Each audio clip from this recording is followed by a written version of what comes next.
22-ші сөз. Дәл осы күнде қазақтың ішінде кімді жақсы көріп, кімді қадірлеймін деп ойладым. Байды қадірлейін десең, бай жоқ.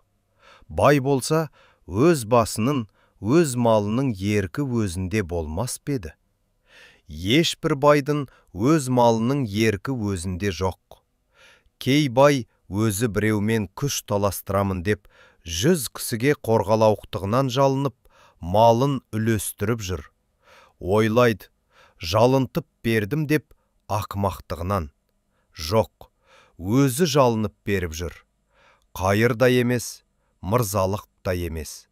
Өз елімен, өз жерімен ойраңдасып, ойсыздарға қойнын ашып, малын шашып жүр.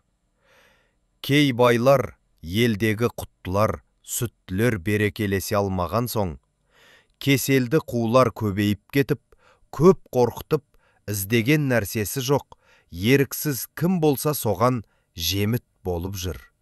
Мырзаларды қадірлейін десең, осы күнде анық мырза елде жоқ. Мал бергіш мырза иттен көт. Біреу бір пайдама келтірем деп мырза болып жүр. Біреулер көтіне құрым киізді тұзға малшып тыққан соң, есі шығып, мырза болып, еріксіз кім болса соған талтайып емізіп жүр. Болыс пен биді құрметтейін десең, Құдайдың өзі берген болыстық пен билік елде жоқ.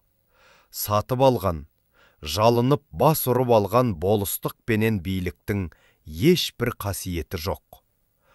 Мықтыны құрметтейін десең, жаманшылыққа елдің бәрі мықты. Жақсылыққа мықты кісі елде жоқ. Есті кісіні тауып құрметтейін десең, әділет, ұят, нысапқа есті кісі елде жоқ. Қулық, сұмдық, арамдық, амалға елдің бәрі де есті. Ғарып қасар бейшараны құрметтейін десең, жатқан түйеге міне алмаса да, ол момындыққа есеп емес. Егер мінерлік жайы болса, бір демені ептеп ілерлік те жайы бар. Енді қалды қу мен сұм. Олар өзі де қуартпай, суалтпай, тыныштық көрер емес. Жә, кімді сүйдік, кімнің тілеуін тіледік? Өзі құрттанып шашылған болыс билер тұра тұрсын. Енді әлбәтті амал жоқ. Момындығынан ырыс баққан дау бақпас деген мақалмен боламын деп, бергеннен жағалмай, жарымын беріп, жарымын тыныштығымен бағалмай, ұры, залым, қуларға жеміт болып жүрген шын момын байларды аямасаң, һәм соның тілеуін тілемесең болмайды. Сонан басқаны таба алмадым.